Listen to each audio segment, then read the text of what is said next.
I wanted to bring you a bit of Meghan Markle. It's been a while since we've talked about the Duchess. She appeared on a Friends podcast this week, a woman who's even more annoying than Meghan. Her name is Jamie Kern-Lima. And here, the whole thing is just so painful. I've just picked one little clip. Here she just talks about just what a incredible work ethic she has. My gosh, I work so hard and I appreciate what hard work looks like. I like working hard. And I'm still working hard, right? The moment that everything sells out, it doesn't mean that we're done. Yeah. It means we're working on replenishment and what are the next SKUs and what's the next tranche of products and what's the timing on that and writing the newsletters and writing the social media captions and making sure that all that feels in line and what's the cadence of it and what's the photography that we want to do and what do I want to wear for those shoots, while also editing all the time-coded notes for season 2 of With Love Meghan, and then being in edits for the podcast and being a mom and a wife and a friend. It began with a royal exit. But what followed was anything but quiet. Meghan Markle and Prince Harry said they were stepping away to reclaim peace, to find privacy, to raise their children away from the flashbulbs and scrutiny of the monarchy. But instead of fading into stillness, they exploded into global headlines, again and again. From mocking parodies to legal scandals, failed Netflix dreams to emotional interviews that didn't quite feel real, what was meant to be a fresh start has slowly spiraled into something else entirely. This isn't just about royals gone rogue. This is about how two people became a brand, and what happens when the world stops buying it.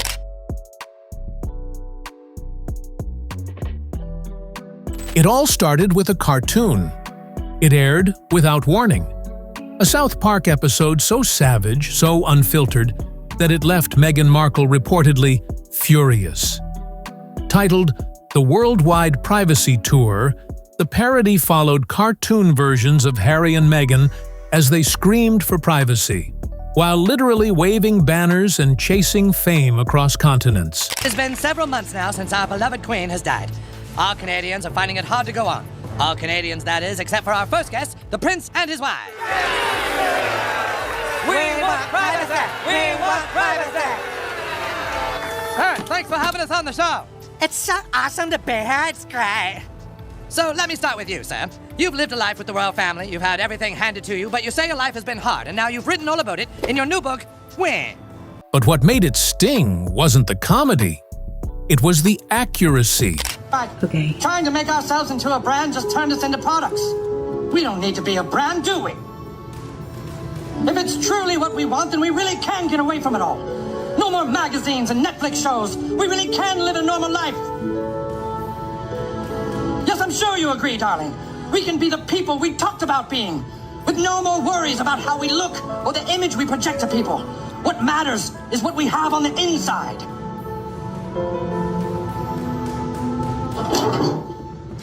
Hello? Let me grab this part.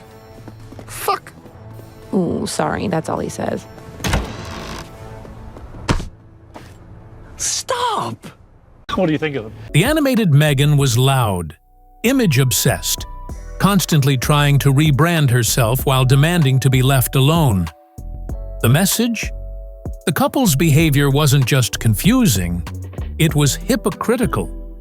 The contradiction between their cries for privacy and their constant presence on Netflix, Spotify, magazine covers, and red carpets wasn't lost on anyone. But now, it had been crystallized into satire and broadcast globally. Meghan's reaction? Legal threats. Sources said she wanted to sue. But the damage had already been done. South Park didn't just make a joke, it made a point. And if that point wasn't clear enough, the same line from South Park echoed like a chant. We want privacy. We want privacy. But the irony cut too deep to ignore. From their multi-million-dollar deal with Netflix to Harry's explosive memoir, the couple had monetized every detail of their private life. Grief, trauma, family fallout, nothing was off limits. And while the content was marketed as brave and necessary, many viewers started seeing through it. The emotional depth felt commercial. The storytelling felt curated. The honesty? Questionable. That's why South Park hit so hard. Because the joke wasn't made up. It was observational. What the world saw was two people building a media empire on the very thing they claimed to escape from. Attention. Fame. Coverage. Control. Privacy isn't the absence of cameras. It's the absence of performative vulnerability. And Meghan and Harry? They were still on stage. Only now. The spotlight was out of their hands. Just when you thought it couldn't get more humiliating, Saturday Night Live stepped in and turned Harry and Meghan into a punchline again. One joke imagined Meghan Suits' character in a spin-off series, now struggling to balance her legal career while caring for her unemployed immigrant husband. Another gag claimed the UK's only demand in a new trade deal was that America keeps these two. The audience didn't laugh out of cruelty. They laughed out of fatigue. It wasn't about the crown anymore. It was about exhaustion. About a narrative that once inspired sympathy, now breeding resentment. The more the couple tried to explain themselves, the less people seemed to listen. And then, days after the episode aired, Meghan popped up at a Beyoncé concert, grinning, glowing, and perfectly lit for the camera. The timing felt strategic. Critics called it damage control in designer heels. The question wasn't, why is she at a concert? It was, why does it feel like a press release? But the real test came not from satire, but from her own screen time. With Love, Meghan was supposed to be the crown jewel of her media comeback. A Netflix series positioned as a window into her real life. Candid, warm, unfiltered. But what the audience got was something else entirely. Reviews were scathing. Words like artificial, overproduced, and emotionally hollow filled the headlines. The intimate moments felt staged. The self-care routines, the branding, the real talk about product timelines and writing social captions. It was all too polished, too perfect, too fake. Welcome to my home. Well, it's not my home, it's a set actually, but welcome to my set. You know, it's actually so funny that you keep calling me Meghan Markle. I'm Sussex now.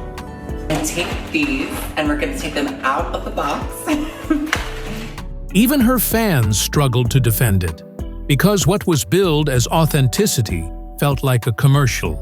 A high-gloss, soft-focus ad for a lifestyle brand disguised as emotional storytelling. Look at how much honey we have. Do you believe in love? We're not in the pursuit of perfection. Woke us all up. We're in the pursuit of joy. Love is in the details. I have to do it totally wrong to get it totally right. Netflix had already filmed 2 seasons. Season 2 is still coming. But behind the scenes, insiders say executives are uneasy. This wasn't the breakthrough moment they'd hoped for. It was a reminder that public goodwill has a shelf life, especially when the storytelling starts feeling like a sales pitch. And then came the lawsuit. A bath salt recipe gone wrong, a diabetic woman claiming the mix gave her burns and ulcers, the Duchess of Lifestyle now staring down a $10 million legal disaster. What was meant to heal had begun to harm. But serenity, as it turns out, comes with a price tag. One recipe, one lawsuit, a public relations nightmare. Meghan's Netflix show featured a serene moment where she shared her go-to bath soak, a blend of Himalayan salt, arnica, and herbs. Shot in warm lighting, with soft music playing underneath, it was supposed to represent peace and self-care. But behind that carefully staged aesthetic was a looming disaster. Robin Patrick, a diabetic woman from Maryland, claimed the soak gave her severe burns and ulcers. She says there were no warnings, no medical disclaimers. Just a viral video now at the center of a $10 million lawsuit. Her lawyers pointed directly at Meghan, Netflix, and the Archwell Foundation. And just like that, the Duchess of Wellness was facing her most ironic scandal yet. A product meant to soothe had become the source of physical harm. And worse, it shattered the illusion of harmless influence. Viewers who once saw Meghan as a grounded, mindful public figure now saw someone careless with credibility. You can wear organic cotton. You can preach mental health. But one mistake, especially one this big, can tear the whole brand apart. Then came a podcast, one meant to show Meghan at her most human. No makeup, cozy sweats, honest talk. But something felt off. Meghan sat across from motivational mogul Jaime Kern Lima and spoke about emotional pressure, late nights, working through anxiety, the heaviness of it all. Her voice cracked. She dabbed her eyes. At one point, she looked like she was about to cry. Only, there were no tears. And then came the internet's memory, a resurfaced clip from years ago where Meghan laughed while telling a photographer she could cry on cue. Left eye, go. She even timed herself, 3 seconds. And just like that, any sense of real vulnerability in this new podcast shattered. So why did you say yes to doing this show? Because it's you. Yeah, I think I've seen a lot of things in my life. I have never seen anything like what you go through on a daily basis. I know. I have never seen anything like it. I know. I think what's so beautiful is when people connect, who are listening or watching, connect with the truth, and they'll know it's true in their soul when they hear and listen to this, and that's what I think is so special. And so I love that, and I appreciate it because, if it's, the newness of our friendship, you're able to see that and think about the friends I've had for a really long time and their experience of watching it and going, oh my gosh. And then people that I reconnect with all these years later who literally can go, but you're the same. You're the same. Like, I know. Yeah. I know. Yeah. And how hard that is when I'm like, but I'm the same. But that's not what gets clicks or sells papers, so they need to do something else. But you're like, hey guys, I'm still here doing the same stuff. I'll never forget, you and I were at a business conference together. At Amy's. At Amy Griffin's, our friend Amy. The host didn't help either. Jaime fawned over Meghan with lines like, "When I look in your eyes, I feel cosmic light." It didn't feel like a conversation. It felt like a coronation. Listeners didn't feel hugged. They felt hustled. I knew her a bit before she met Harry. She was nothing like that. She didn't speak like that. Her mannerisms weren't like that. This is all fake. And the worst part? What should have been Meghan's most human moment now read like performance art. And just when it seemed like they'd left royal titles behind. A single note card stirred up the whole monarchy again. When Meghan and Harry stepped down from their royal duties, they made a clear promise. They would no longer use their His, Her Royal Highness titles. It was part of the deal. You leave the palace, leave the prestige. But that agreement didn't seem to stick. In a gift basket sent to a friend, Meghan included a handwritten note. And on the card, in perfect print, were the words, "With compliments of Her Royal Highness, the Duchess of Sussex." It was subtle, almost hidden, but eagle-eyed followers caught it instantly. Zoomed-in photos flooded the internet, and royal watchers, both loyalists and critics, went into a tailspin. Because this wasn't just about wording, it was about intent. The HRH title is sacred, reserved only for working royals. Meghan and Harry had walked away from that responsibility, but clearly hadn't walked away from the power the title carried. To many, this proved what they feared all along, that it wasn't about peace. It was about positioning, not shedding the crown, but wearing it in secret. And then, silence broke in the most dramatic way possible. Parliament stepped in. For a while, the backlash stayed online. Critics vented. Headlines burned.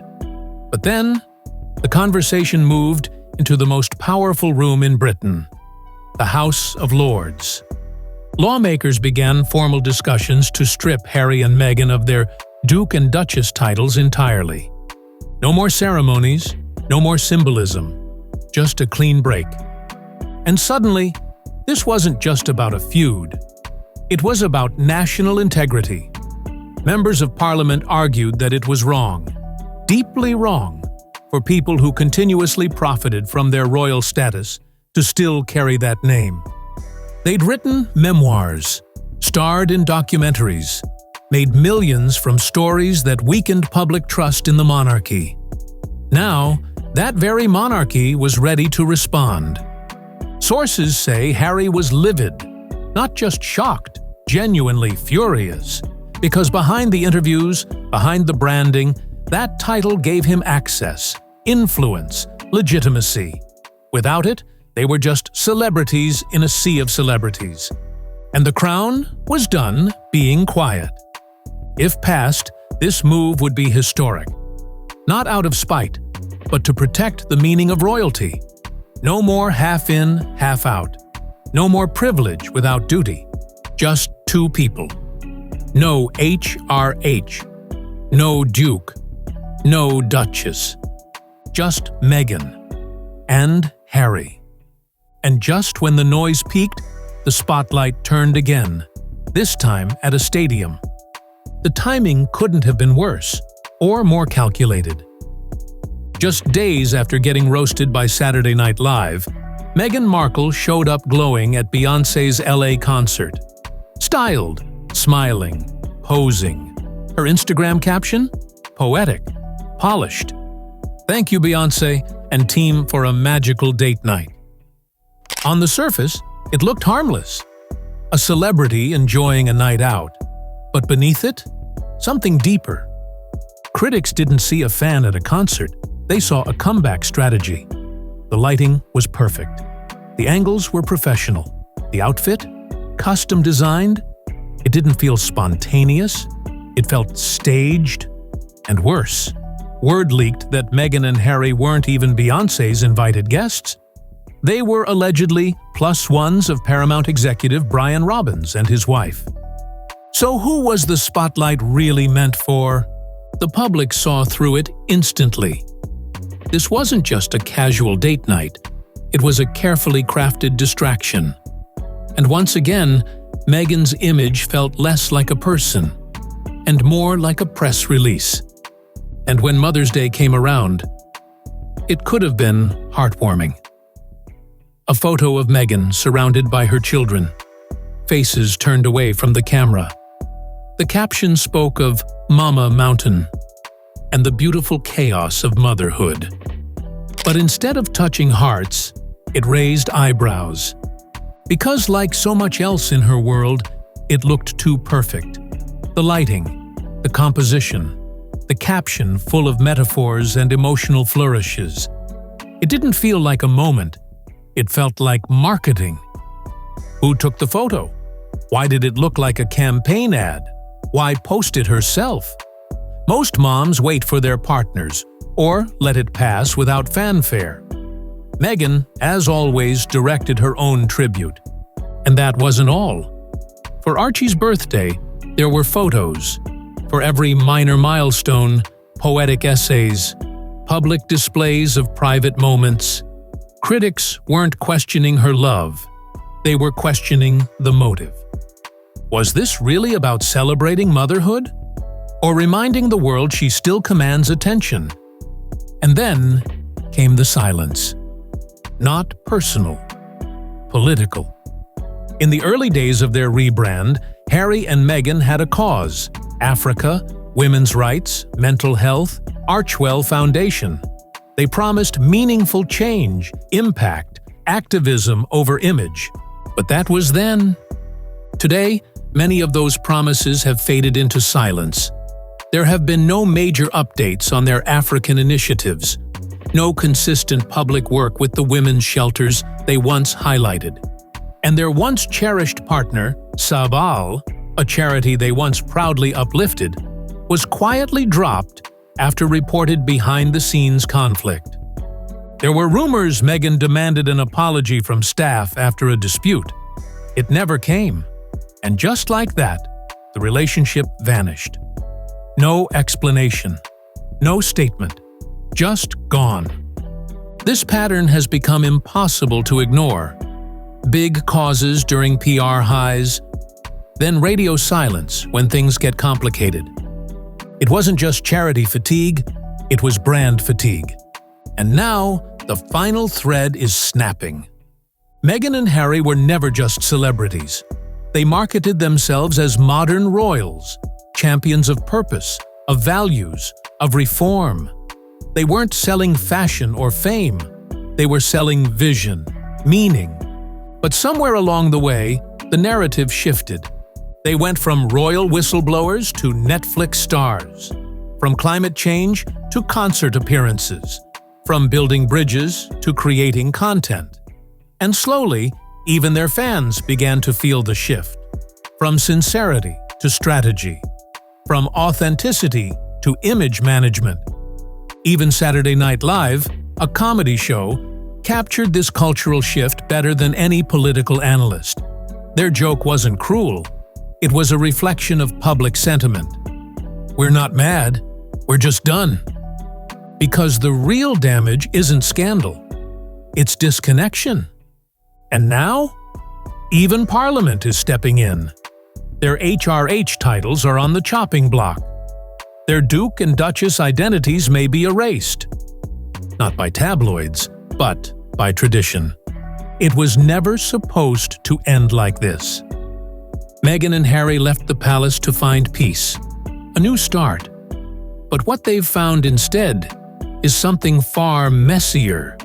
A world where every post is dissected, every move questioned, and every word replayed.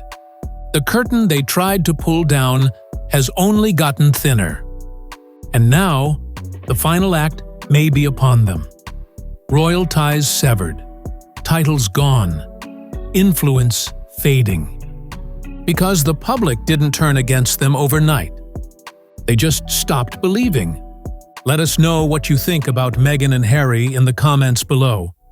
Thanks for watching, and we'll see you in the next one.